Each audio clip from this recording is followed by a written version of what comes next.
So I'm going to talk a little bit about our home that we lived in Paris, Ontario. Um, we moved to Paris as a family. I'm trying to think of the date now. Um, Probably in 1991. And my children were very young. Carly, my daughter, was in junior kindergarten, and my son was still at home, 18 months old.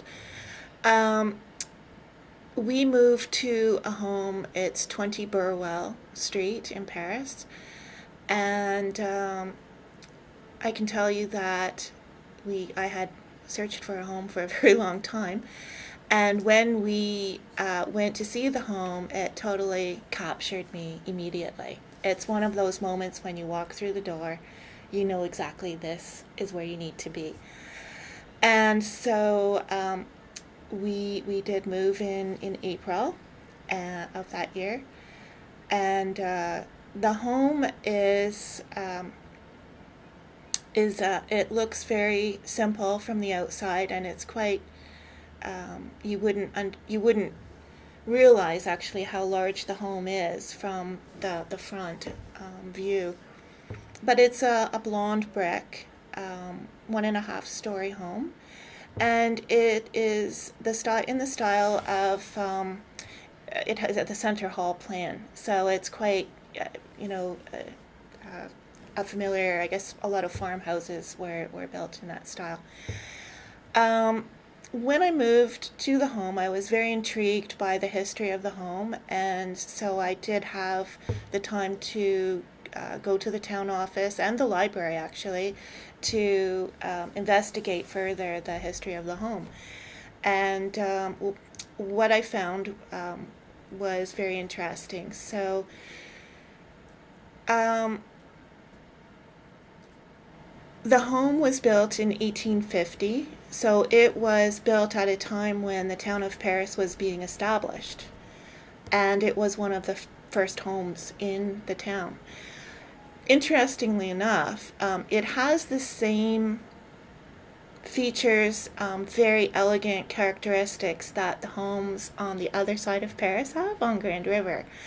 Um, it's probably one of the fewer homes that are on that side of town to that caliber.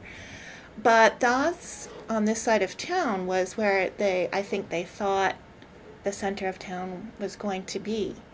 And you might check that out in your notes, but I think that might be the case. The reason I say that is because somewhat across the street was a house that was the custom house. And also next to that was, can't remember, a large building. Oh, anyway, it's now the auction house, but it was manufacturing of some sort. In any case, that house was a premier home in town.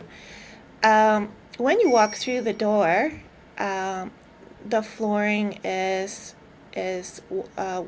wide pine plank flooring throughout, and the windows are large.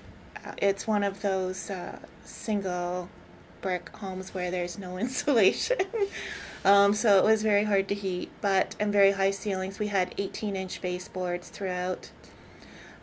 We had a beautiful fireplace. It was a double parlor, so as you walk in the front door, to the left were the two parlors, so the front parlor and the parlor behind it, with the fireplace sort of in the middle. But there are large white pocket doors that separate the two parlors that still work. They slide in and out. On the other side of the front door is a room that was called the morning room. And I'm guessing you could take it either way. In those days, obviously, when there was, a death in the family, that would be the morning room. However, that window in that room also faced the east, so we got the bright sun in the morning. So I'm not quite sure why they called it the morning room, but that's what it was called. Behind that, the morning room, was a full dining room. And the dining room, and again, keep in mind though, pine plank flooring goes throughout the entire main floor of the house.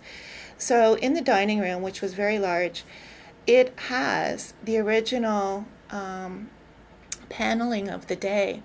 So it's wood with large white squares that are beveled wood that go into, that are beveled. Each square is beveled.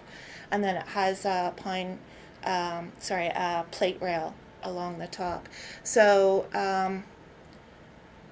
all of the walls have that, going up to the plate rail, have that original paneling of the day. It, because they didn't have natural wood in those days, they painted everything white. It's white, so it's not like a natural wood color, it is white.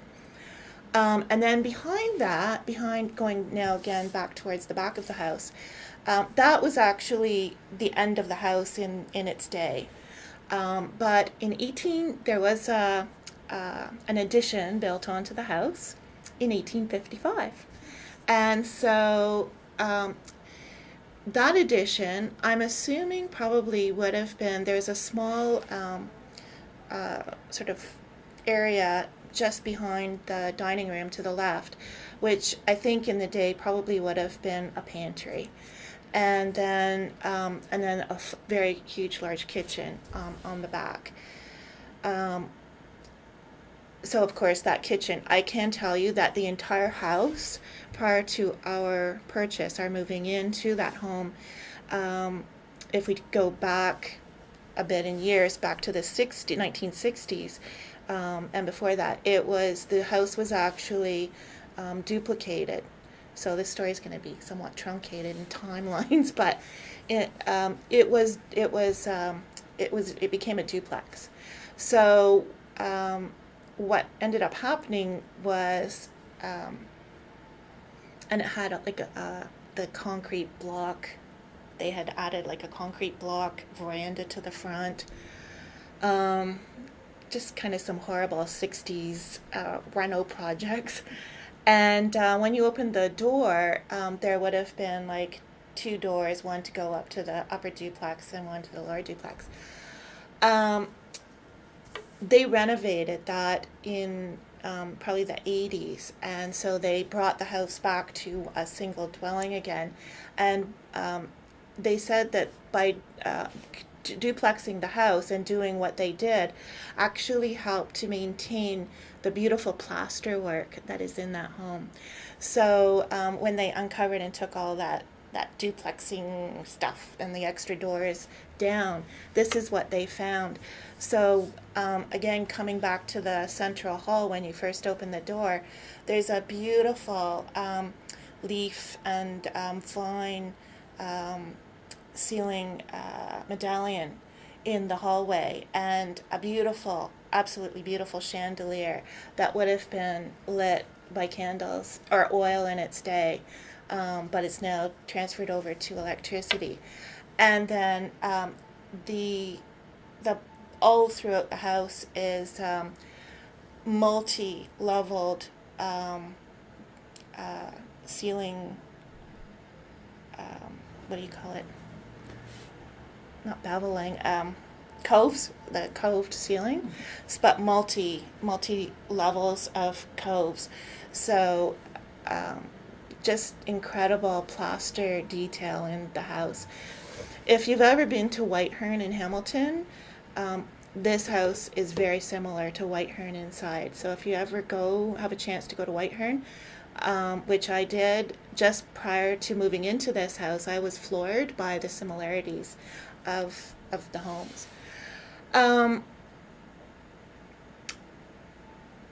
The upstairs, in its day, back in the 1850s, would have had many bedrooms. And when the redesign or updating occurred in the 80s, that just became an open area with 2 bedrooms and a bath upstairs. The bath on the main floor is huge, absolutely huge. So it has a claw tub, and again the huge large windows, um, just very large, um, and a full basement. I can tell you that in its day, there was a barn in the back, and right to this day, well, when we moved out, there was a stone structure, the foundation to the barn that was the barn at the back of the property. So that stone foundation still exists, and we had built a garden around it, and we would have we put a little wood fireplace down there and had our fires down there.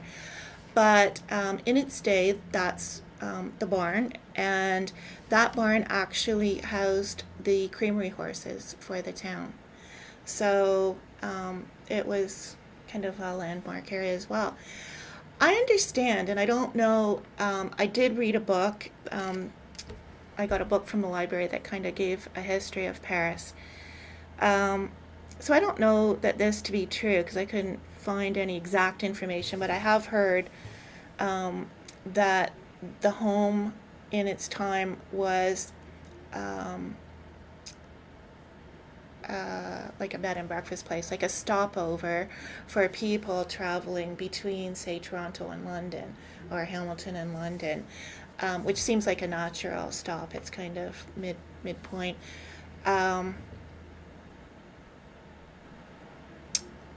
There's one funny story where at some point, I guess there was a guest at the bed and breakfast, and at that in those days, back in the 1850s or late 1800s, you could see the hotel that was, the street over, which I can't remember the name of, but the story goes that there's a little window at the top of the house in the A part of the house, and one of the guests would stand in front of the window and do a little dance for the guests at the hotel, or the men at the hotel. It's like, ooh. As I said, it was a premier home in its day, and kind of went through some evolutions. But again, in the 80s, late 80s, when it was restored back to its sort of original state, the horrible block veranda is gone and was replaced. What they did was they tried to restore it back to what it would have looked like in its day, and it actually won. It's not designated as a historical house, but it won an award for a historical award for its restoration work, and rightfully so, because it's I think a key piece of history of Paris.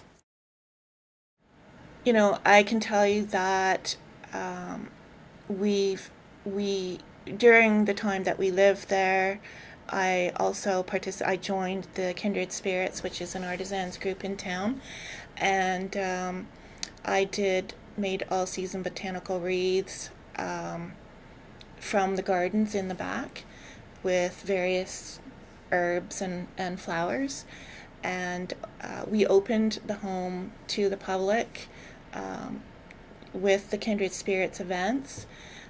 Carly, my daughter, also participated, and various family members participated. So it was kind of an event that we look forward to, but one of the women that came through at one of these events said that she had been in the home previous, and she said it's always been a beautiful home, like since its restoration, but it's never looked happier, and that was a comment that really touched my heart.